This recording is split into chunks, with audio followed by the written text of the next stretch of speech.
nosotros como soldados o como policías, primero somos ciudadanos y después somos funcionarios, ¿cierto? En este caso, soldados o policías.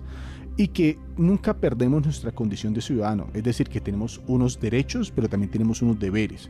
Y el hecho de que portemos un uniforme, no nos, en este caso, digamos, no nos limita o abstrae de esos derechos adquiridos.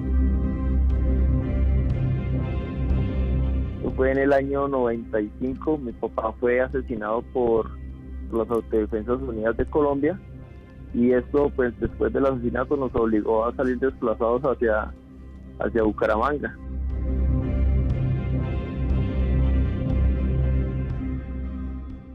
Bienvenidos a un nuevo programa. Hoy, como siempre, tenemos un tema muy importante y pues relevante que vamos a tratar aquí en los micrófonos de Al Aire. Es un programa especial. Está realizado con el fin de conmemorar el Día Nacional de la Memoria y Solidaridad con las víctimas del conflicto armado en nuestro país. Y pues tenemos un invitado especial. Él es el señor Mayor Jorge Armando Landines Mayorga. Él es jefe sección estratégica, análisis, contexto y posconflicto de la Fuerza Aérea Colombiana. También es historiador, magíster en construcción de paz y es experto en temas de memoria histórica. Mi Mayor, bienvenido a los micrófonos de Al Aire. Yavi, muy buenas tardes a todos nuestros oyentes. Como siempre, un placer estar en los micrófonos de la emisora de nuestra Fuerza Aérea. Y como bien lo dices, pues hoy tenemos un día muy especial, el Día Nacional de la Memoria y Solidaridad con las Víctimas del Conflicto Armado. Bueno, mi Mayor, muchas gracias por haber aceptado esta invitación y por estar acá hoy con nosotros hablando y conmemorando este tema tan importante. Pero para contextualizar a nuestros oyentes, iniciemos hablando acerca de la historia de nuestro país, pues específicamente de a mediados de 1940 y 50 de, por ejemplo, el cambio que se dio a raíz del Bogotazo. Iniciemos contando esa historia, mi Mayor. Pues aquí hay algo muy especial. Y es que recordemos que el 9 de abril de 1948, precisamente, pues se configura el asesinato de Jorge Eliezer Gaitán.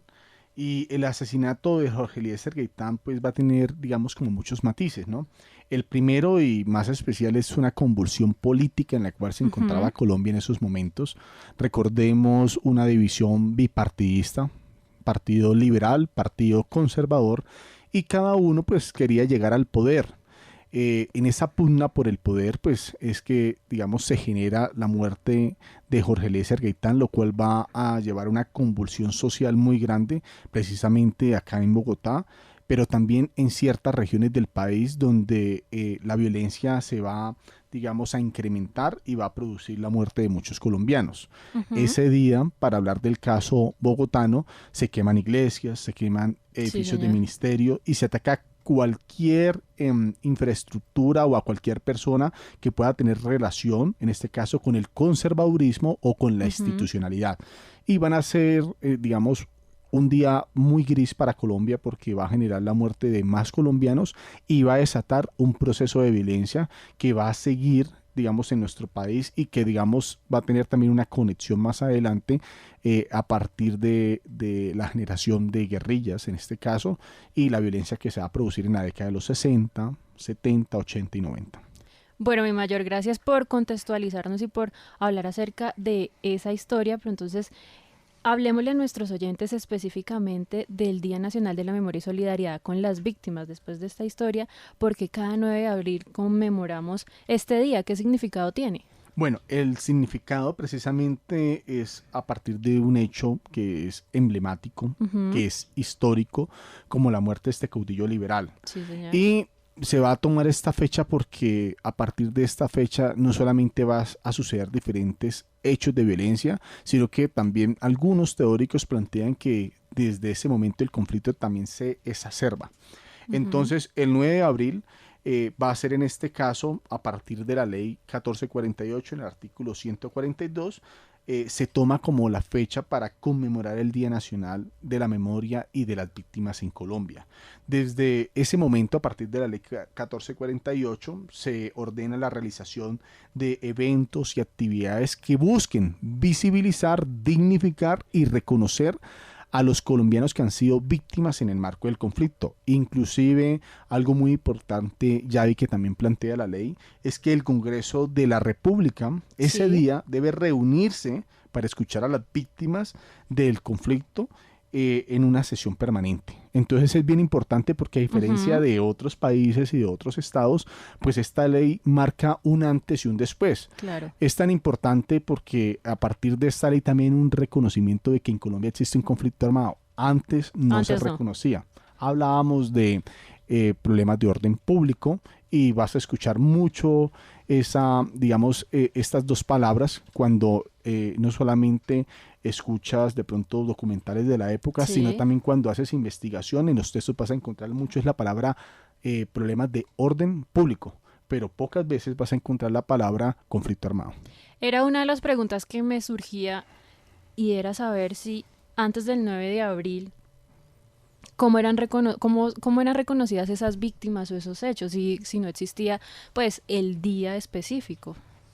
Fíjate que esa es una pregunta bien interesante. ¿Por qué? Porque algo que hablábamos acá antes de iniciar el programa estaba relacionado mucho desde qué momento empezamos a hablar de víctimas. De víctimas. ¿Cierto? Y cuando uno estudia los libros de historia, cuando también ve en este caso la producción documental de profesionales en ciencias sociales, uno se da cuenta que prácticamente en el siglo XX es que más se empieza a acuñar el término víctima, porque anteriormente se hablaba mucho, era de héroes, pero a raíz de la Primera Guerra Mundial, la Segunda Guerra Mundial, se van a empezar a desarrollar hechos sin precedentes. Entre otros, muy importante, es lo que estamos haciendo en este momento, el uso de la radio, ¿cierto? Sí. Pero también se empieza un poco más adelante surge la televisión, se empiezan a transmitir, se empiezan a ver los conflictos, pero también otra cosa muy importante es que los diarios se empiezan a documentar qué está pasando, la prensa. Entonces, al empezar a documentar, las personas se empiezan a enterar qué está pasando en el frente.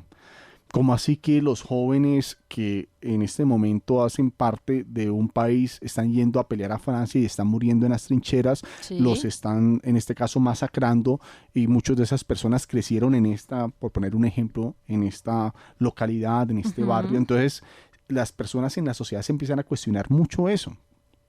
Y por eso también empieza a surgir el término víctima, porque antes no se acuñaba. Y si uno se va ya al DIH, nos tocaría aquí hablar un poco acerca de lo que fue la batalla de Solferino, ¿cierto? De lo que fue la creación del Comité Internacional de la Cruz Roja y cómo van a surgir en este caso ya todo lo relacionado con el DIH, que es cómo se regula la guerra, cómo se regulan los conflictos armados. Para hablar de conflicto armado específicamente. Y de allí es que van a surgir precisamente los hechos victimizantes, 15 hechos victimizantes en los que las personas pueden ser víctimas en los conflictos. Mi mayor, ¿como cuáles? Mire, en este caso secuestro, en este caso asesinato, en este caso minas antipersonal, desaparición forzada y sigue lista. Mi mayor, específicamente ese tema es interesante, pero aclarémosle a nuestros oyentes qué es ser víctima o cómo son reconocidas esas personas como víctimas. ¿Qué es una víctima? Si uno se va, digamos, en este caso a lo consagrado en la ley 1448, nos habla que es toda aquella persona que ha sufrido daño físico, ¿cierto? Sí. O psicológico de manera individual o colectiva en el marco del conflicto. Desde enero del 85 hasta nuestros días, lo toma así la ley. Es decir, que estas personas que desde enero del 85 hasta nuestros días, digamos, la ley actualmente está recibiendo a las personas que han sido víctimas en el marco del conflicto. De pronto alguien se preguntará, pero mi mayor, yo había escuchado que eso era hasta el 2016. Sí, hasta ese momento se tenía, antes de que hiciera la actualización o se prorrogara la ley, pero actualmente han surgido nuevas leyes que han permitido que se amplíe más ese espacio por el reclamo de víctimas. Por ejemplo, gente que después del 2016 de firmado el acuerdo de paz, lamentablemente cayó en un campo minado. Entonces la persona dice, ¿cómo así? O sea, se acaba el conflicto políticamente con las FARC, pero yo caigo en una mina que pone otro grupo como el ELN o que la había sembrado las FARC, entonces yo ya no soy mina por esa limitación temporal. Entonces era como un cuestionamiento a la ley. Entonces, para que nos quede claro, víctima es toda aquella persona que ha sufrido daño físico o psicológico de manera individual o colectiva. ¿Por qué hablamos de manera colectiva? Porque puede existir un partido político o una organización social que sea atacado por sus, en este caso, pensamiento político o ideológico. Mi mayor, hablábamos antes de empezar este programa específicamente del tema de las víctimas.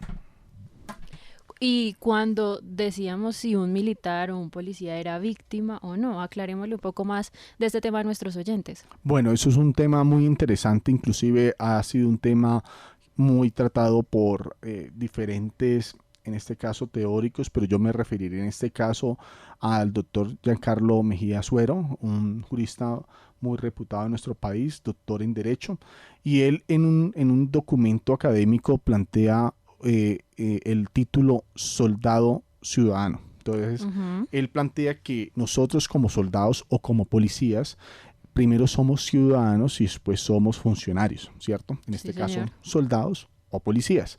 Y que nunca perdemos nuestra condición de ciudadano. Es decir, que tenemos unos derechos, pero también tenemos unos deberes. En este caso, derechos fundamentales, pero también tenemos unos derechos civiles. Y el hecho de que portemos un uniforme no nos, en este caso, digamos, no nos limita o abstrae de esos derechos adquiridos. ¿Por qué? Porque durante mucho tiempo personas pensaron que por el hecho de ser militar o policía, digamos, el que caía en un campo minado, era secuestrado o era asesinado, pues hacía parte de su trabajo.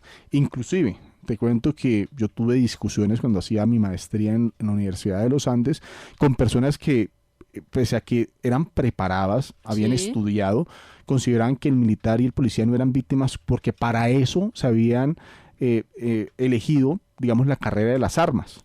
Y era un contrasentido. Entonces yo les decía, ¿cómo así? O sea, pierde su condición humana, o sea, esa persona no come, no duerme, no paga arriendo, no tiene familia, no tiene quien lo llore. ¿En qué momento esa persona, por el hecho de pertenecer a una fuerza militar o policial, pues pierde su condición humana? O en el caso de que pierda su vista o pierda sus piernas, ¿será que esa persona no tendrá, es decir, no sufrirá lo que sufre un ciudadano? Claro, nos veían como un objeto prácticamente. Algo así. Entonces, esto sucedía en unas discusiones tremendas que se desarrollaban desde la academia, y desde ese momento que surge ese concepto que plantea el doctor Giancarlo Mejía Suero, se empieza también a fundamentar mucho desde lo jurídico, porque también se ve que eliminar muchas veces esas percepciones sociológicas que existen en nuestras comunidades en este caso. Bueno, mi mayor, antes de seguir hablando del tema de las víctimas, contémosle a nuestros oyentes por qué las fuerzas militares se vinculan en las actividades de conmemoración del 9 de abril. Bueno, resulta que, volviendo en este caso a la misma ley, en el artículo 143 se habla del deber de memoria. Y allí, en este caso, se habla de garantías y condiciones necesarias para que una sociedad, digamos, pueda conocer su pasado. Es decir, que conozca aquellos hechos de violencia que ocurrieron y que llevaron a la comisión de hechos victimizantes. ¿Como cuáles? Como los que hablamos hace un instante: secuestros, torturas, asesinatos, todo lo que pueda ocurrir en el marco de los conflictos y que afecta a los seres humanos. Es decir, que esa memoria, esos recuerdos no queden en el pasado.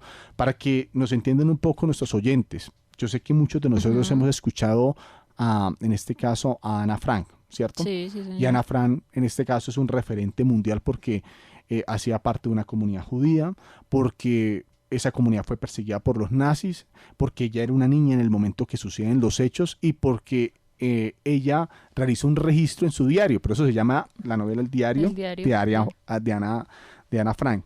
Y en ese diario lo que ella hace es registrar todos los hechos victimizantes que ocurren. Y a partir de esos hechos victimizantes y del registro es que precisamente nosotros como ciudadanos podemos llegar a conocer qué ocurrió en Alemania con esas víctimas del Holocausto. Entonces eso, para poner un ejemplo, es un elemento de memoria. ¿Con qué actividades nos vinculamos? Con muchas ya, desde ceremonias militares, desde actos públicos, en este caso de reconocimiento y de verdad. También nos vinculamos a través de diferentes productos de comunicación, como el que estamos haciendo hoy en día, señor, tratando de visibilizar a las víctimas, a través de programas de televisión, a través también de nuestras plataformas y redes sociales, pero también lo hacemos a través de nuestra página web. Es decir, las maneras son muchas. Lo importante es visibilizar reconocer, identificar a aquellas personas que han sido víctimas. En el caso nuestro, de pronto quiero darte unas cifras para que nos hagamos alguna idea. Actualmente, según el trabajo que hacemos, en este caso con la UARIT, que es la unidad para las víctimas, nosotros cruzamos información a través de nuestro CIAT, que es nuestro sistema de administración de información del talento humano, donde está la información de todos nosotros como integrantes de la Fuerza Aérea Colombiana. Se cruza con los más de 9 millones de registros de víctimas del país y existen unas coincidencias en sus cédulas. Así sabemos cuántas personas son víctimas, digamos, por parte de nuestra institución. Al día de hoy, la Fuerza Aérea tiene 7.383 víctimas, para poner la cifra en contexto. El Ejército tiene 332.707 víctimas. La Armada, 44.705 víctimas. Y la Policía, 90.888 víctimas. Hay otra pregunta que me surge y es saber cómo hacen esas personas para categorizarse así como víctimas. Es decir, ¿hay algún sistema donde yo me inscribo o más un tema de investigación? ¿Es algo autónomo? ¿Cómo es ese proceso? El proceso, mira que es sencillo y cualquier colombiano lo puede hacer. ¿A través de qué se hace? De la UARIT. Recordemos que la UARIT fue aquella entidad creada con el propósito, en este caso, de poder atender a las víctimas del conflicto. Entonces, la unidad para las víctimas se encarga de la atención de las víctimas. Hace el proceso primero de declaración, que es que yo me acerco y me declaro que soy víctima. Entonces, yo me acerco ante la entidad o ante el Ministerio Público, Personerías, Procuraduría, e informo que yo soy víctima del conflicto. A partir de eso se viene una caracterización, y es que ya identifican, en este caso, que la persona es víctima y le empiezan a pedir, en este caso, información para caracterizarla. ¿A qué me refiero? ¿Dónde fue víctima? ¿Cierto? ¿En qué lugar, territorio? Si es hombre o mujer o de otra orientación sexual, y también que entregue información acerca de si más personas de su núcleo familiar son víctimas. Después ya le piden a ella que pueda sustentar, en este caso, esa declaración y esa caracterización, y es que aportes, en este caso, información que pueda corroborar lo que estás diciendo, ¿cierto? Informes por lesión, historias clínicas y demás que puedan llevar, en este caso, o denuncias ante la fiscalía, ante la policía, que pueda sustentar que esa persona realmente es víctima del conflicto, para que se inicie todo el proceso de estudio, para que se registre dentro de, valga la redundancia, el registro único de víctimas y sea considerada, en este caso, víctima. Víctima. ¿Y a esas personas les harán algún tipo de seguimiento? Claro, esas personas ya, digamos, hace el proceso. Esa persona tiene que esperar, en este caso, que la acrediten. Ya hemos hablado de declaración, caracterización y, por último, la acreditación. Muy bien, la acreditación. Entonces, la acreditación es la que la persona dice si es víctima o no es víctima, después de que la UARIT hace ese seguimiento, como tú lo dices, estudia, corrobora, verifica, porque también hay personas que buscan beneficios, ¿cierto? A través de lograr en este caso, una acreditación, pero no son víctimas. Entonces ellos se encargan de estudiar y a partir de esa acreditación, ahí ya viene, digamos, ese registro que será la persona. ¿Qué tiene de bueno? Que esto le permite tener unos derechos, ¿cierto? Derechos en temas de educación, acceso a vivienda, ¿cierto? Tener ciertas prioridades, pero también, como estamos hablando, le permite no solamente una reparación administrativa que en este caso la da la unidad para las víctimas, sino que también le permite, en este caso, tener una reparación simbólica. ¿Qué es la reparación simbólica? Son todos aquellos actos y actividades como el que estamos haciendo hoy, que permiten visibilizar a las víctimas y que el resto de la sociedad en su conjunto sepa que hay víctimas en el marco del conflicto armado. ¿Cuáles son esos derechos que tienen las víctimas? Usted nos nombraba, nos decía, pero específicamente, ¿cuáles son esos derechos? Digamos, recordemos que según el sistema que se genera de transición en el país, se fundamenta en 4, ¿no? El derecho a la verdad, el derecho a la justicia, el derecho a la reparación y el derecho a la no repetición. Entonces, el primero, el derecho a la verdad, es todo todo aquello que hace la sociedad en su conjunto. Por eso hablamos del deber de memoria, de escribir textos, de hacer programas radiales como este, de hacer programas televisivos donde se explique qué ocurrió, cómo ocurrió, por qué las personas en este caso sufrieron un hecho victimizante, bajo qué contexto, que la víctima en este caso sepa por qué el victimario lo eligió a él para generar ese daño, que es todo lo que está pasando actualmente, digamos, con la Jurisdicción Especial para la Paz, pero también la justicia, administrar justicia. Muy bien, la persona que es actualmente el compareciente o victimario reconoce y aporta verdad y dice, sí, yo generé ese daño, reconozco que estuvo mal, pero también tiene que, en este caso, someterse en este caso, a la justicia, en este caso, a la sanción propia o alternativa que en este caso pueda el Tribunal de Paz, digamos, sentenciarle a esa persona. También encontramos el tema de, en este caso, reparación. Y la reparación ya va en diferentes vías. La reparación administrativa, que es el análisis que hace la UARIT. Y ya la UARIT que analiza todo esto dice si esa persona puede acceder a una reparación administrativa. Por ejemplo, yo he conocido el caso de personas que han sido secuestradas y reciben una indemnización monetaria que tratan de tasar en este caso los expertos que tienen ellos allá en Aguarid de lo que podría llegar a recibir una persona. O las personas que en este caso son desplazadas forzadamente. Muchas veces no les devuelven el territorio donde estaban, pero buscan ubicarlos en otros territorios. Por ejemplo, la persona fue desplazada en el Baupés, pero pues por temas de situación de orden público muchas veces no pueden volver a esos lugares porque aún los problemas de orden público son complejos, o de pronto esos lugares, pues digamos, las tierras han sido afectadas por minería ilegal y diferentes aspectos, entonces se les dan otros territorios. Por ejemplo, los pueden ubicar en el Meta.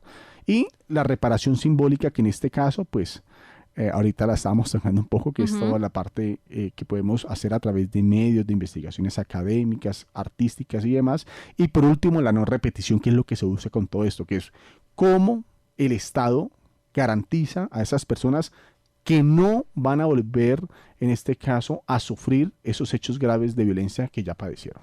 Para continuar hablando de este tema, hoy contamos también con la participación de Mauricio Guzmán Hostos, quien es el productor acá de la emisora. Mauricio, bienvenido a este programa especial. Gracias, teniente, y gracias, mi mayor, por acompañarnos y por permitirme también este espacio en este especial, este podcast de las crónicas de la Fuerza Aérea Colombiana.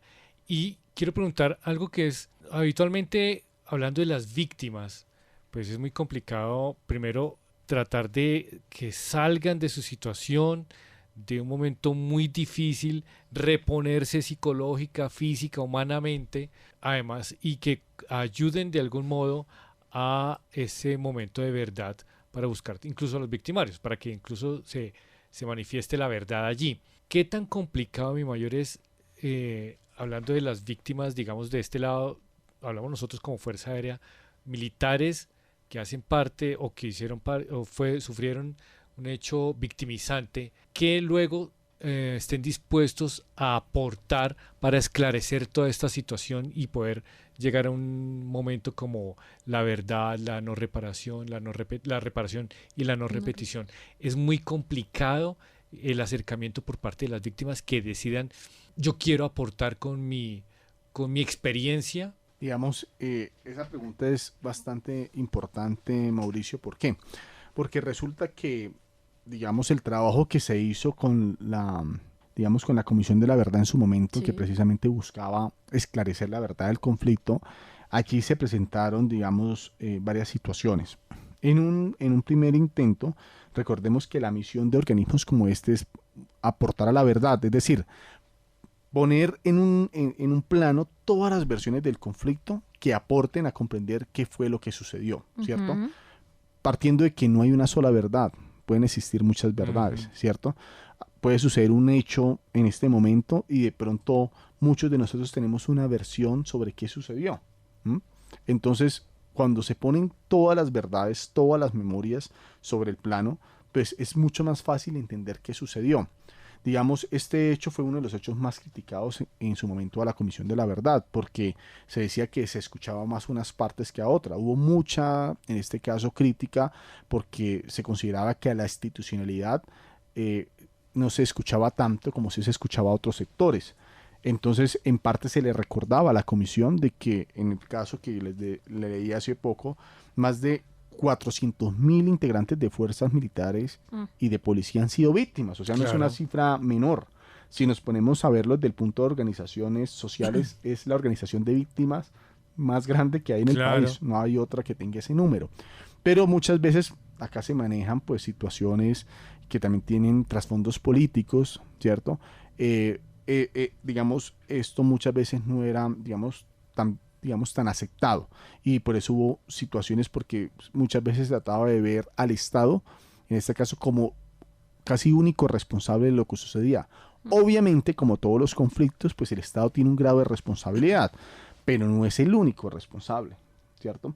En ese orden de ideas sí hubo, Mauricio, allí algún tipo de tensiones en su momento acerca de la participación. Recuerdo en su momento en un espacio de esclarecimiento de verdad que nos invitaron y llevamos algunas víctimas para que participaran: ejército, armada, fuerza aérea, policía, y en el caso de una de nuestras víctimas decidió al final desistir de la participación porque ella manifestaba que le querían, digamos, limitar cierta información que ella quería dar, o que no querían que ella, digamos, contara todo lo que ella sentía y pensaba acerca de situaciones como el acuerdo de paz, de este proceso de transición y de posacuerdo. Entonces, allí, por ejemplo, hubo unas fricciones bastante importantes y en el caso de esa víctima se retiró de ese proceso de esclarecimiento, otras siguieron, pero pues nos muestra un poco de lo que tú me estabas preguntando: qué tan fácil es esos espacios. Te cuento que con mucho esfuerzo se lograron, y cuando lo logramos también nos encontrábamos con situaciones de que, pese a que la cabeza de la comisión quería que se participaran militares y policías de esos escenarios, las personas que estaban, digamos, en ciertos cargos importantes, pues tenían un pensamiento totalmente diferente al presidente, en este caso de la comisión. Entonces, allí se trataba un poco de figurar ese gran esfuerzo que se quería que todas las voces aportaran al conocimiento del conflicto y aportaran a la verdad. Digamos que todo lo que se ha tratado aquí con respecto a este tipo de escenarios o a estos escenarios va muy encaminado a la siguiente pregunta, que era: ¿cuál es esa importancia y por qué es tan importante más bien escuchar a las víctimas? Digamos, ya ahí pienso que si no escuchamos a las víctimas, difícilmente vamos a comprender el conflicto armado. Es decir, el conflicto tiene muchos niveles y tiene muchos orígenes, ¿no? Políticos, económicos, sociales, étnicos, raciales. Pero si uno no escucha a las personas que han sufrido el conflicto, que han vivido el conflicto, ¿cierto? Pues va a ser muy difícil uno comprender los impactos, ¿cierto? Las afectaciones, las secuelas que deja, y también va a ser muy difícil poder encontrar soluciones a posibles conflictos que vengan más adelante. Para ponerles un ejemplo, recuerdo cuando estaba haciendo la maestría en los Andes, algo que leía de Johan Galtung. Johan Galtung decía que se estudia la guerra para entender la paz. Claro. Curioso, ¿no? Se estudia la guerra para entender la paz y evitar la paz. Por eso muchos de nuestros militares, cuando uno le preguntan que por qué se llama Escuela Superior de Guerra, porque es una escuela pensada para entender por qué se realizan los conflictos, por qué se hace la guerra, pero más que entender el por qué se hace, es también cómo prevenimos que no llegara a un escenario, digamos, bélico.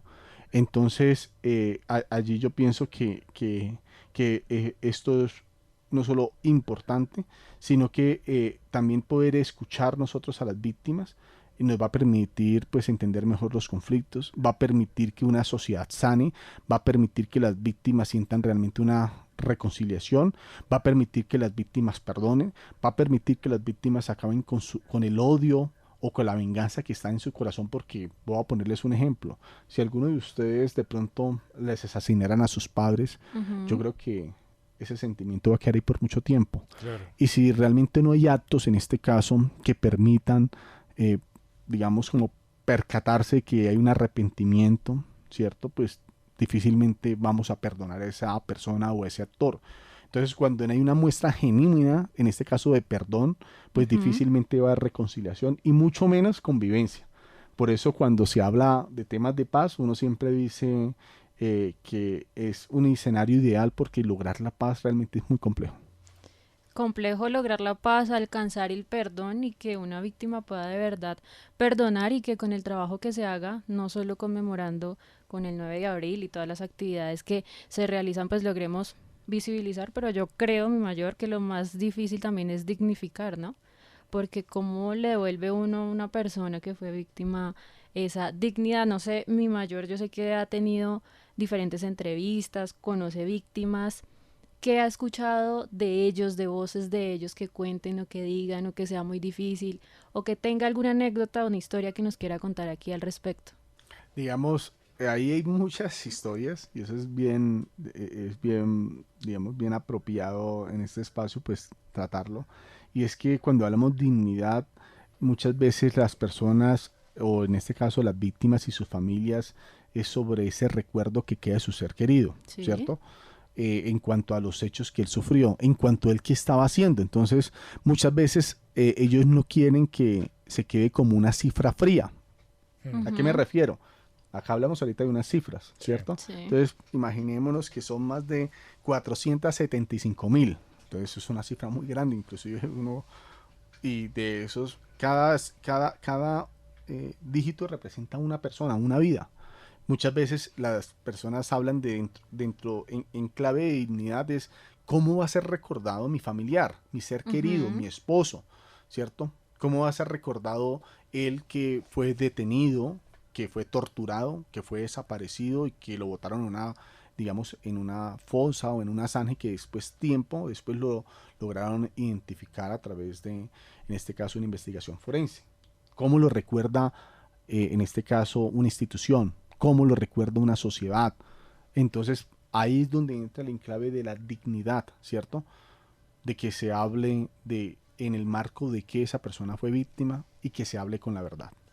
Volviendo al tema otra vez del Estado colombiano, que pues reconoce el tema de los derechos, pues también es importante que las víctimas en nuestro país pues estén informadas, ¿no? Y conozcan esas rutas que existen para acceder a las medidas pues que tienen de asistencia, de atención y de reparación. ¿Cuáles son esas como esas rutas que ellos pueden acceder para obtener pues estos servicios? Pues precisamente la ruta es a través de la Unidad para las Víctimas, la UARIT. La manera, digamos, digamos, forma primaria sería pues Ujú. revisar a través de cualquier, en este caso, computador o nuestro celular, podemos ingresar y allí hay un paso a paso, digamos, de cómo puede acceder en este caso a la oferta institucional. Eso realizándolo de forma digital y allí nos va a decir cómo se puede hacer, digamos, en este caso, el proceso de declaración, caracterización y acreditación. Nos va a dar los pasos y nos va a decir, Mm. tiene que acercarse precisamente ante el Ministerio Público, es de carácter voluntario, ¿cierto? Cuando me acerque al Ministerio Público, también me informan, debe que llevar usted la información que permita soportar que usted fue víctima, dónde fue víctima, en este caso historia clínica, en este caso informe por lesión, en este caso también muchas veces reportes de prensa, por ejemplo, el carrobomba en tal lugar, pues en esa explosión de ese carrobomba murieron personas. Entonces, muchas veces esos documentos que son públicos también se convierte porque pues la prensa, en ese Ujú. caso, registra cuáles fueron las personas que murieron, ¿cierto? Como para Claro. poner un ejemplo. Entonces, las personas llevan esta documentación que es como la forma de sustentar que realmente fueron víctimas.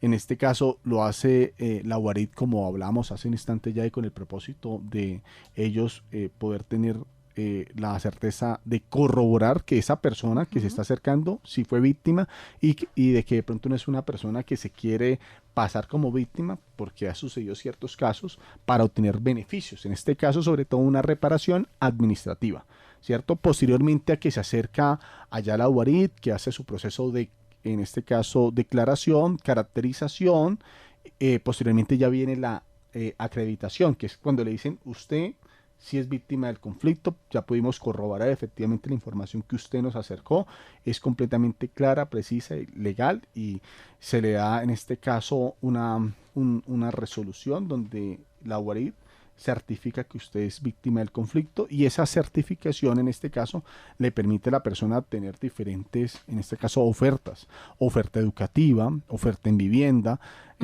oferta en empleo, recordemos que también, digamos, hacia allí se mueve. También tener la posibilidad de que las personas sean visibilizadas, dignificadas, que puedan ser, en este caso, también invitadas a participar en ceremonias como las que se realiza precisamente el 9 de abril y otras como, por ejemplo, el Día del Desaparecido, la Semana del Detenido Desaparecido también, o la semana de, en este caso, el Día Internacional que, digamos, hace poco lo vivimos. Al de Minas Antipersona. Como el de Minas y la Antipersona. solidaridad para los países que han sufrido de ello.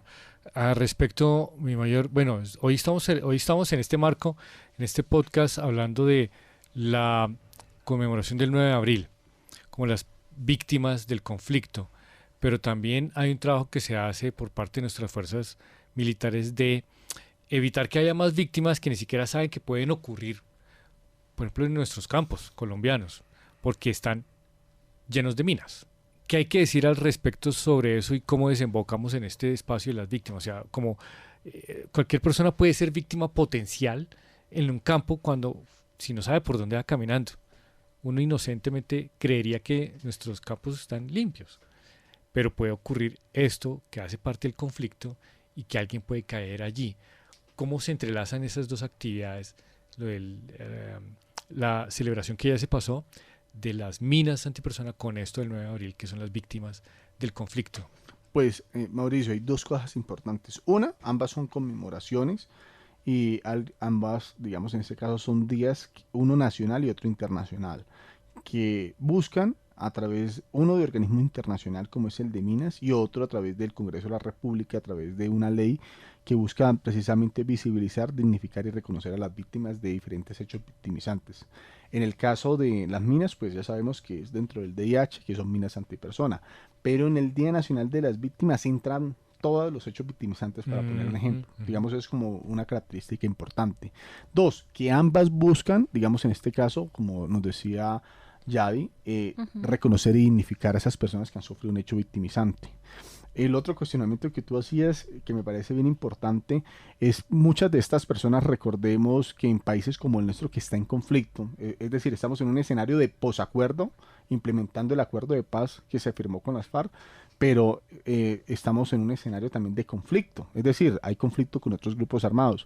Es muy complejo que no existan nuevas víctimas, ¿cierto? Como tú lo decías, ¿quién puede garantizar que en este momento en Nariño una persona no caiga en un campo minado? Difícilmente se puede hacer porque hay minas que sembraron hace mucho tiempo, en este caso las FARC, ¿cierto? U otros grupos armados que muchas veces cuando se escuchan en la jurisdicción dicen, yo no sé dónde la sembré realmente. O el que la sembró ya murió, o sí, cayó en un campo minado, o murió en combate, y realmente no sabemos cuáles fueron. Sabemos que fue en estas 20 hectáreas, pero bien dónde fue, no. Y recordemos que en el caso de las minas, pues a las minas se conoce como el soldado perfecto, ¿no? Claro. Porque no come, no duerme y está 24 horas alerta hasta que llega algún inocente, como tú lo decías. No solamente un ser humano, también puede ser un ser moviente, por ejemplo. Pisa el campo minado y en este caso es afectado, puede perder alguna extremidad y demás. ¿Qué estamos haciendo en nuestro país o qué está haciendo de pronto la fuerza pública en Colombia con este tema del desminado? Digamos, en el tema desminado, pues en el país se hacen bastantes trabajos, por ejemplo, a través de la Oficina del Alto Comisionado para la Paz. En este caso, pues se ha tenido un objetivo muy claro que es el de coordinar estrategias para la acción integral de, digamos, de desminado de mina antipersonal. Se han creado en este caso batallones que buscan precisamente hacer el desminado humanitario, que es una labor también muy valiente, quiero, digamos, como eso resaltarlo, y también muy riesgosa, porque son personas que todos los días están trabajando para desminar campos y saben que en cualquier momento viene una explosión, o ellos son conscientes de que tienen que detectar, o muchas veces no solamente es la detección, porque son diferentes técnicas, sino muchas veces también generar, en este caso, la explosión del digamos, del campo. Por eso ustedes también van a ver que se encuentran, digamos, muchas veces vehículos mecanizados que parecen tanques, valga la redundancia, como de guerra, pero que en la parte delantera llevan una serie de elementos que lo que hacen es introducirse en la tierra para activar el campo minado y que estas estallen. Pero además, digamos, de todo lo que se hace a través de los batallones de desminados Ujú. y que se hace también con otros organismos internacionales especializados en minas, pues algo que también se busca hacer es también generar todo un proceso de pedagogía y de prevención a través de la misma, ¿cierto? Que son todos estos, muchas veces encontramos capacitaciones que se hacen a través de diferentes plataformas, diferentes instituciones que busca concientizar precisamente a las personas sobre el uso de las minas. Entre esos, recordemos que Ujú. la ONU, a través de UNMAS, crea precisamente un organismo a través de la misma ONU que se encargue de la lucha contra las minas. Por eso surge el Día Mm. Internacional de Sensibilización contra las Minas Contra los menos. ¿Y Antipersonal. Colombia cómo está en ese aspecto, digamos, en comparación con el mundo? Porque sabemos que hay una actividad fuerte a nivel mundial para reducir esas minas y buscarlas bueno, y desactivarlas. Pues en el caso colombiano, recordemos que desde que en este caso se adhiera a la Convención de Ottawa en el 97, digamos Colombia a través del bloque de constitucionalidad empieza a buscar cómo cumplir con el desminado. En el caso del desminado, recordemos que las minas se usan de manera ofensiva y defensiva. Ujú. Y generalmente cuando hablamos de mina antipersonal, hablamos es de esas minas que son hechas, digamos, bajo la concepción militar, que es decir, que son elaboradas con ciertos componentes que en este caso cumplen ciertos, eh, digamos, reglamentos sobre el uso de las armas. ¿A qué me refiero con esto? Que pueden ser detectadas, ¿cierto? Entonces son hechas en metal, ¿cierto? Tienen cierta técnica para generar cierto daño. ¿Mm? Pero digamos, cosa diferente como sucede en este caso en los medios y métodos y usos digamos, de ciertos artefactos, como los artefactos explosivos improvisados Sí. usados por los grupos armados ilegales. Un ejemplo claro, en este caso, durante mucho tiempo los grupos guerrilleros en Colombia fabricaban, digamos, artefactos explosivos que les costaban menos de 3.000 pesos. Entonces utilizaban diferentes químicos, detonantes, explosivos, que eran hechos en envases, por ejemplo, de gaseosas. Plásticos. ¿Cómo se detecta? Es muy complejo, Ujú. ¿cierto? Esa es la gran diferencia cuando, por eso te hablaba de el uso en este caso de las minas y de artefactos explosivos, porque digamos dentro de la concepción del DIH hay unas limitaciones en el uso de métodos y medios. Entonces, métodos y medios como las minas. Entonces, las Claro. minas, Ujú. los estados se ponen de acuerdo y dicen, vamos a usar este tipo de armas y este tipo de artefactos, los cuales yo pueda detectarlos y genere ciertos daños, en este caso a las personas. Pero en el caso de los grupos armados ilegales no respetan pues estos, digamos, reglamentos dentro del marco del DIH. Hablemos un poco del concepto de revictimizar, porque hablamos de víctima, pero no tenemos claro el concepto de revictimizar y que es algo que cometemos todavía un error acá en nuestro país. El concepto, digamos, de revictimización muchas veces, digamos, está en este caso percibido como el daño que se vuelva a generar a aquellas personas que han sido víctimas. ¿A qué nos referimos?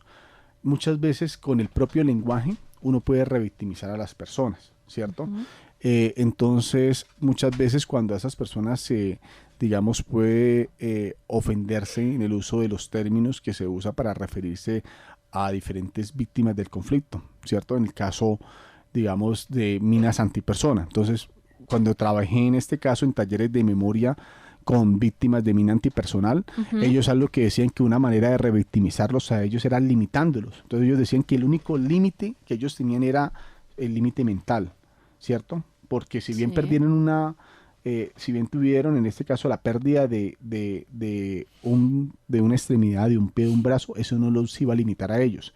Que la limitante de las personas estaba en la mente. Entonces muchas de estas personas es curioso, porque Mm. hablando de revictimización, terminan siendo médicos, especialistas, psicólogos, abogados, ¿cierto? Y muchos de ellos hace 10 años eran soldados, pero hoy en día a través de todo un proceso, en este caso de resiliencia, logran superar esos obstáculos y salen adelante. Entonces, muchas veces la revictimización concebida por parte de las víctimas está en que la sociedad poco entiende lo que les pasó a ellos. ¿Mm? Entonces, muchas veces vemos a una persona, digamos, con una afectación, no sabemos o un poco nos importa entender qué fue lo que le sucedió, ¿cierto? O Ujú. les pongo otro ejemplo, cuando trabajé en talleres de memoria, en este caso con secuestrados del conflicto, en este caso personas que estuvieron 13, 12, 11, 10 años secuestrados, algo que uno se daba cuenta era que a ellos les ofendía mucho, que muchos de ellos dieron la vida por este país, estuvieron en riesgo, algunos están vivos de milagro, muchos de ellos tienen problemas físicos y psicológicos por la situación que vivieron en cautiverio con las FARC, muchos de ellos fueron accedidos, por ejemplo, y ellos dicen que muchos de los colombianos poco les importa ese sacrificio que ellos realizaron, entonces es una forma de revictimización, entonces ellos, por eso te digo que es también un concepto muy amplio, porque muchas veces la revictimización no solamente va en el frío concepto que nos dice acerca de volver a causar un daño en la víctima, sino también es un poco más amplio y es como esa falta de sensibilidad de la sociedad de conocer y comprender un poco lo que le pasó a las víctimas. Pues es un tema algo complejo porque ¿quién me dice que contar una historia de alguien, de algún suceso que le haya pasado, por ejemplo, a un soldado, como lo decía mi mayor, no sea para él revictimizarlo? Entonces sí es algo que hay que saberlo manejar porque pues podemos herir de pronto esa susceptibilidad. Claro, está la necesidad de un Estado que necesita encontrar la verdad, pero no una obligación para la víctima volver a revivir lo sucedido y contar lo que ocurrió. Es muy complejo, por eso el acercamiento debe ser, la empatía tiene que ser total. Bueno, mi mayor, muchas gracias por haber estado hoy aquí en los micrófonos de Al Aire, por haber compartido toda esta información con nosotros. Esperamos que esto sea de agrado para todos los oyentes, que conozcan un poco más y que pues también tomen conciencia de este Día Nacional de la Memoria y Solidaridad con las víctimas del conflicto armado. Yae y Mauricio, pues gracias a ustedes por invitarme nuevamente acá a los micrófonos de nuestra emisora Al Aire.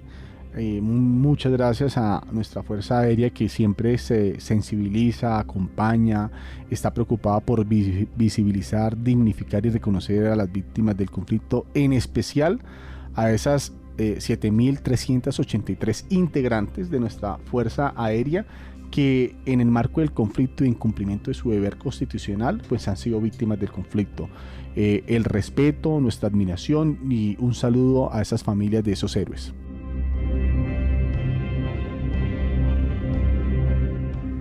Continuamos con nuestro podcast especial del Día Nacional de la Memoria y Solidaridad con las personas víctimas del conflicto armado, y tenemos un invitado muy especial quien va a ser el mismo quien nos narre los hechos para entender un poco más el contexto de este día y por qué la importancia.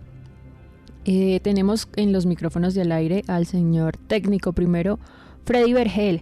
Freddy, bienvenido a los micrófonos de Al Aire, ¿cómo está? Mi teniente, buenas tardes, bien, gracias a Dios. ¿Y ustedes cómo están? Bien, muchas gracias por aceptar esta invitación y por estar hoy aquí compartiendo con nosotros en los micrófonos de Al Aire su historia de vida. Pero pues para comenzar, cuéntele a nuestros oyentes quién es usted, de dónde nació. Bueno, yo soy santanderiano, nacido en el Playón Santander. Ya voy para 40 años. Ajá, cuéntanos acerca de su familia. ¿También es de allá o ahorita están viviendo en otro lado? Cuéntanos un poco más acerca de ese ámbito familiar. Bueno, mi familia estaba conformada, pues, digamos, como la familia de mi casa está conformada por mi padre, que fue el hecho que tuve, mi madre, Gladys Gutiérrez, y tengo 3 hermanos hoy en día. Adicional, pues ya ahorita tengo conformada mi familia por mi esposa y 2 lindas niñas. Ah, qué bueno. ¿Actualmente en qué se desempeña, Freddy? Actualmente soy el técnico gestor del centro logístico, más conocido como almacenista reparables en el Cacón 5. Trabajo en el escuadrón de abastecimientos de Río Negro. Bueno, ¿y de dónde nació ese gusto por la vida militar? Pues la verdad, en mi familia, digamos, como el único militar soy yo. Sí. Estando en el colegio, tuve la oportunidad de que la Fuerza Aérea nos visitara. Empecé a averiguar sobre cómo, pues en qué consistía la Fuerza Aérea, cómo era el tema. Inicialmente no conocía mucho, la verdad, pero vi que me ofreció una oportunidad de vida y tenía muchas características que me llamaron la atención, y creo que iba como acorde con lo que quería. Bueno, ¿y qué era eso que quería? ¿Qué era lo que le llamaba pues la atención en la Fuerza Aérea Colombiana? Pues digamos que toda mi vida me gustó mucho el estudio, ser disciplinado. Creo que me pude averiguar pues cómo era la vida militar, cómo era todo el tema, y me llamó mucho la atención esto, la parte disciplinaria, la parte del orden que manejas en las fuerzas militares, la oportunidad de vida que me brindaba la Fuerza Aérea de al ser integrante de ellos, todas las ventajas que nos ofrece pues el ser militar, el salir de una escuela directamente con trabajo, eh, el tema tan bonito ya cuando empieza uno a averiguar sobre qué tareas desempeña la fuerza, a qué se dedica, y empieza, yo creo que ahí juega un papel muy importante los medios de comunicación en su momento. Digamos, las redes sociales no eran tanto como hoy en Sí. día, pero sí uno investigaba en internet y veía las funciones, y eran cosas que realmente le llamaban a uno mucho la atención. ¿Cuántos años de servicio tiene, Freddy? Actualmente tengo 22 años de servicio. Bueno, excelente. Freddy, ahora sí entremos pues en materia a tratar el tema que estamos conmemorando el día de hoy, Día Nacional de la Memoria y Solidaridad, eh, con las víctimas del conflicto armado. Pues nosotros tenemos entendido y sabemos que la Fuerza Aérea Colombiana los seleccionó como el representante pues de los miembros de la institución víctimas del conflicto armado. ¿Usted podría, por favor, contarnos acerca de ese hecho victimizante que padeció? Bueno, sí, me intenté, ¿no? Inicialmente nosotros vivíamos en San Alberto Cesar. Eso fue en el año 95. Mi papá fue asesinado por las Autodefensas Unidas de Colombia, y esto pues después del asesinato nos obligó a salir desplazados hacia Bucaramanga. Ya no pudimos volver a vivir en San Alberto. La verdad, la situación en ese entonces estaba muy pesada en el pueblo, después en el Cesar, y por este hecho, por el asesinato de mi padre y el desplazamiento, es que eh, figuro también como uno de las víctimas del conflicto. Vale. ¿Usted nos podría contar un poco más de cuál fue la causa o cuál fue el motivo de que quisieran haber asesinado a su padre? Mi papá era comerciante en esa época. eh, Teníamos una ferretería pues bastante grande en el pueblo, y lo estaban extorsionando, y él no quiso ser extorsionado, y ya montaron, eso fue prácticamente un operativo en el cual Mm. lo asesinaron ahí mismo en el mismo negocio que teníamos. Freddy, ¿y estaban ustedes presentes? No, no, señora. En ese momento yo me encontraba estudiando, Ujú. estudiaba cerca, inclusive sí escuchamos porque fueron muchos los disparos. Yo recuerdo, tenía 12 años, estaba en el colegio cuando escuchamos los disparos. O sea, estaba él solo en su tienda, Era una ferretería, en era la una ferretería, ferretería como perdón. les comento. Sí, Estaba y solo. era O bastante sea, grande. Estaba en compañía de mi abuelo. Mi abuelo estaba como hacia la parte de atrás del local, como le digo, era ujú, bastante grande. sí. Entonces él estaba como hacia la parte de atrás del local, no en la parte como comercial que estaba mi papá. O sea, lamentablemente su abuelo fue el que tuvo que atenderlo inmediatamente sucedieron los hechos. Sí, señora, mi abuelo, inclusive, él también fue encañonado. Gracias a Dios Mm. no lo asesinaron en ese momento, pero él sí estaba presente. No ahí en el sector, pero sí en el mismo local. Bueno, y después de estos hechos, ¿qué ocurrió más? ¿Qué pasó de pronto con las tierras y donde ustedes vivían? Pues la verdad, digamos que en ese entonces, pues no, como le digo, era muy joven, pero digamos que la que le tocó encargarse de todo fue a mi madre, pero por allá no tuvimos que volver, y ella pues le tocó duro, la verdad, porque en ese entonces mi mamá estaba embarazada, inclusive mi hermana menor, Ujú. y nos tocó. Yo estaba estos días que estamos con todo este tema recordando, y yo la verdad no recuerdo siquiera después del entierro de mi papá haber vuelto por allá, porque por allá ni a despedirme de los compañeros del colegio ni nada, por allá no volvimos. ¿Y tenían familia en ese lugar? No, en ese momento en el playón, en San Alberto Cesar, solamente estábamos nosotros. Ok. Eh, Después de que ustedes salieron del Cesar, ¿a dónde se dirigieron? Nosotros estuvimos, inicialmente llegamos al playón Santander, que es como el pueblo de donde es toda mi familia, y después ya a Bucaramanga, y finalmente quedamos radicados en Bucaramanga. Bueno, y llegando a estas ciudades, ¿recibieron de pronto alguna ayuda por parte, por ejemplo, del gobierno? Eh, la verdad no lo tengo muy presente, creo que Ujú. sí, hasta donde lo recuerdo haber escuchado de mi madre, creo que sí le ayudó poco, pero sí recibimos una ayuda del gobierno. Bueno, y al salir del Cesar ya terminaron las amenazas, porque pues digamos que se quedaron o lograron o cumplieron el objetivo que era sacarlos y quitarles el negocio, o bueno, no quitarles el negocio, pero pues sí los amedrentaron y lograron pues su objetivo estos hombres. Sí, como te digo, inicialmente el asesinato de mi padre se dio fue como a extorsiones, no Ujú, tanto como sacarnos del lugar, sino a la ujú. extorsión. ¿No? Que eran tiempos difíciles, inclusive nosotros en la familia a los años, pues como a los 4 años, también sufrimos el asesinato de dos tíos míos, a los dos hermanos de mi papá, también fueron asesinados, pero ellos ya fue por temas políticos. Fueron tiempos muy duros. ¿Y en qué lugar ocurrió lo de sus tíos?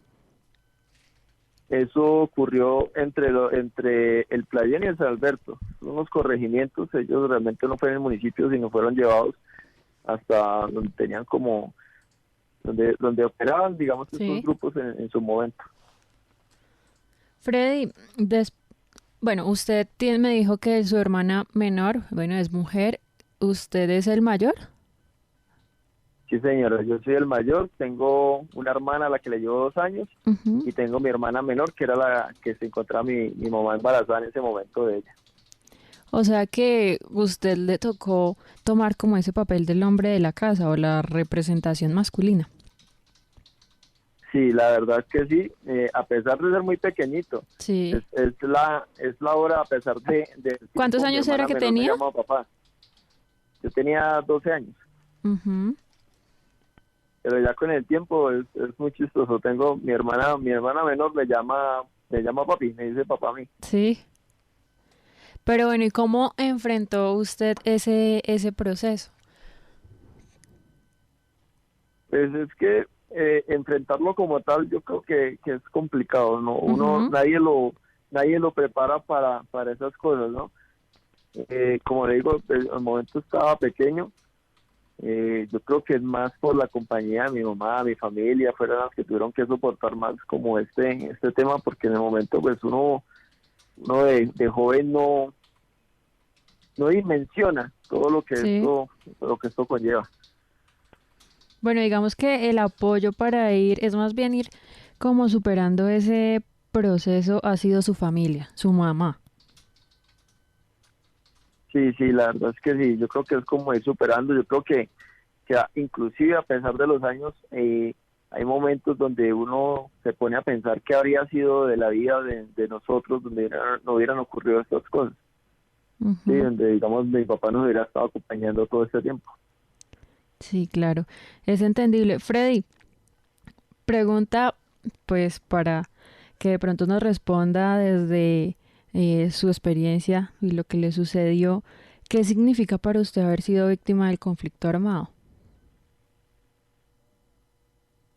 ¿Qué significa?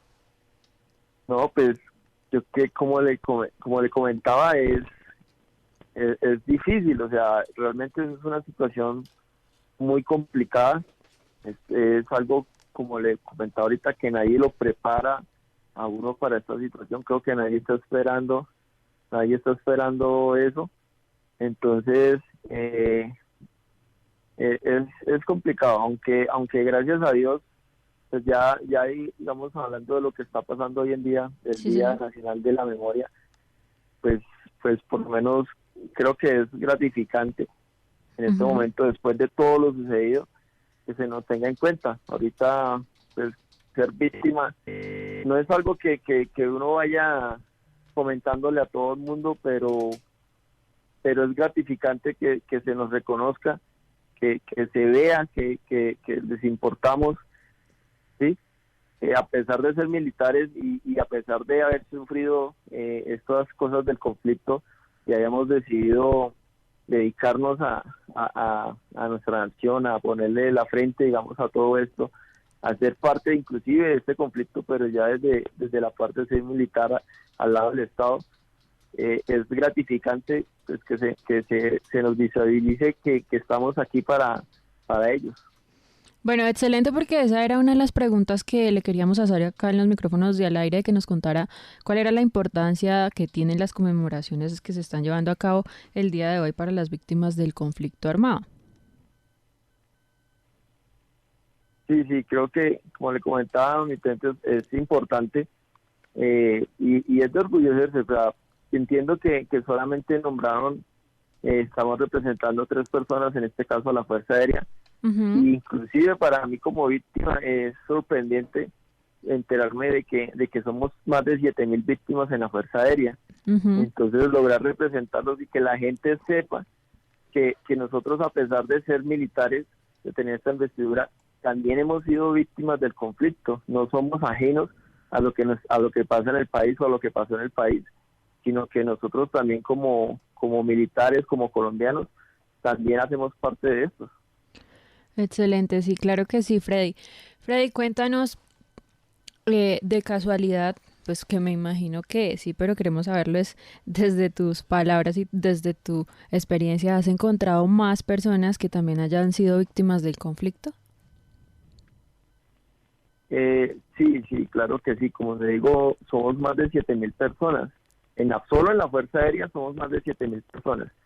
Y ya cuando de pronto pasan estos eventos, no solo aquí a nivel Fuerza Aérea, sino también a veces en las unidades, pues se entera uno y empieza a hablar de estas cosas, y es donde realmente se da cuenta uno que son más personas de las que uno cree. Como le digo, no es algo que uno lleve pues contándole a todo mundo, pero sí, claro, y más en estos eventos tienen la oportunidad de escuchar otros casos de gente que ha sufrido en el conflicto. ¿De casualidad has estado de pronto en algún grupo de personas que hayan sido víctimas y que se puedan constituir como un grupo de apoyo entre ustedes mismos? No, la verdad, lo de las víctimas lo he visto, digamos, como este apoyo, este trabajo lo ve uno reflejado, digamos, en las unidades ahorita a nivel Fuerza Aérea, más que todo como para el día de víctimas. Las unidades normalmente cuentan con un grupo de personas dispuestas como a ayudar, el psicólogo, el párroco, pero personalmente un grupo dedicado solo a esto no he estado metido como en un grupo de esto. Bueno, Freddy, ya volviendo un poco otra vez a los hechos que ocurrieron y en su vida personal, ¿cuál fue en sí esa motivación para que usted se pudiera sobreponer a esa adversidad de ese momento y pues salir adelante? ¿Qué fue lo que usted dijo? No, yo me aferro a esto porque quiero esto y esto para mi vida. Yo creo que lo que ayuda a esto es como el apoyo familiar, no quedarse en el hecho y ya, en que nos quedamos ahí, nos desplazamos y como lo hicimos coloquialmente, echarnos a morir. Sí. Sino el querer salir adelante, el ver que yo, por lo menos en mi caso, tenía hermanos que me estaban viendo, que tenía más familia que de pronto veía en mí un ejemplo, ¿sí? El querer salir adelante, el querer que mi mamá se sienta orgulloso de lo que soy, en querer ser una persona de bien y no quedarme solamente en esa parte de que soy víctima del conflicto y ya. Sí. O querer ser alguien más, querer ser alguien que produzca, que aporte al país. Creo que eso es lo más importante, que uno como persona sentir que va a ser alguien y va a aportar a esta sociedad que estamos construyendo. Bueno, excelente, Freddy, porque pues se convierte ya en un ejemplo por el simple hecho de querer salir adelante y que lo ha demostrado porque ya con 22 años de servicio y que inclusive a pesar de los hechos que le sucedieron dentro de su vida, dentro de su ámbito personal, quiso incorporarse a prestar pues su servicio a la patria, a incorporarse como suboficial de la Fuerza Aérea Colombiana, sabiendo inclusive de los riesgos que conlleva a cabo ser parte de la fuerza pública. Sin embargo, queremos saber cómo se siente ahora, que es reconocido, que es visibilizado. ¿Esto lo motiva a continuar trabajando o en qué cree que en qué ámbito cree que se puede desarrollar a partir de lo que estaba sucediendo hoy en día? ¿Cómo le comentará a mi gente? Pues sí, la verdad es que es muy ejemplar. O sea, creo yo que se siente uno bien, como usted me lo comentaba, en querer salir adelante, en haberse formado. Hoy en día en mi familia no hay militares, en mi familia el único militar soy yo. Y la verdad siento mucho el apoyo por parte de mi familia. Cuando uno va, yo creo que gracias al hecho de yo ser militar, ellos también me han escuchado y han visto las cosas muy buenas que tenemos nosotros para ofrecer como militares. La doctrina a veces la gente desconoce de todo lo bueno, solo escuchan lo que ven en noticieros, que ven en radio, que pues a veces no son cosas tan buenas, pero no saben la cantidad de cosas buenas, no solo en lo laboral, yo creo que en lo personal. Realmente la Fuerza Aérea, yo llevo ya casi toda mi vida, yo entré a la Fuerza Aérea de 16 años. Claro. Y toda mi vida prácticamente ha sido en la Fuerza Aérea, y esto me ha formado, como le digo, no solo profesionalmente, sino como persona. Y esto se ve en mi actuar. Entonces, cuando yo comparto con mi familia, creo que ellos se dan cuenta de los buenos valores, la buena, en la persona que me he convertido gracias a la Fuerza. Bueno, excelente, Freddy. Ya para ir terminando, pues esta participación en nuestro podcast, cuéntenos cuál es ese mensaje que le gustaría enviarle a todas las personas que no conocen la historia del conflicto armado y pues las consecuencias. Yo creo que el mensaje es conocer la historia, escuchar lo que las personas hemos vivido. Cuando uno habla hoy en día, más que todo con los jóvenes, desconocen mucho de la situación que tuvo el país, no saben que eran pescas milagrosas, no saben de los secuestrados, no saben de los asesinatos, de tantas cosas malas que pasaron en su época. Y el que no conoce la historia puede llegar a volver a realizar, a que vuelva a pasar. Entonces es bueno que los más que todo las generaciones nuevas conozcan, sepan lo que pasó, para que no lo repitan. Y así mismo, pues, digamos en el caso que estamos viendo ahorita, el Día Nacional de la Memoria, que puedan ver que nosotros, como lo decía anteriormente, como militares, como miembros de la fuerza pública, pues también somos colombianos, a los cuales nos ha causado, o sea, toda la vida hemos estado inmersos en esto. No solamente la parte como militar, sino en nuestras vidas personales, y que somos de acá, es lo que produce la tierra, y también hemos vivido todas las consecuencias. Nosotros como militares también nos atañe todo lo que ha pasado. La historia de Colombia también ha tenido que ver con nosotros, no somos ajenos a esto. Entonces sí me parece eso, como le digo, muy importante que conozcan, que sepan, para que no lo vuelvan a repetir, para que tengan argumentos para poder hablar sobre las cosas y poder dar como algo mejor, algo que nos lleve a más allá y no quedarnos acá en el conflicto, sino a mejorarlo. Bueno, excelente, Freddy. Con el mensaje de Freddy damos por terminado este podcast. Conocer la historia es la invitación que él nos hace y también es un ejemplo de vida y de superación que tenemos hoy en nuestra Fuerza Aérea Colombiana. Freddy, muchísimas gracias por haber estado aquí en los micrófonos de Al Aire y por haber compartido su historia de vida con nosotros. A usted, mi teniente, muchas gracias. De nuevo, muchísimas gracias por ayudar, por trabajar para que las personas tengan presente que también tenemos víctimas aquí dentro de nuestra misma Fuerza Aérea. Bueno, Freddy, claro que sí. Muchísimas gracias porque, pues como lo dijo Freddy, hay que conocer la historia porque el que no conoce su historia está condenado a repetirla.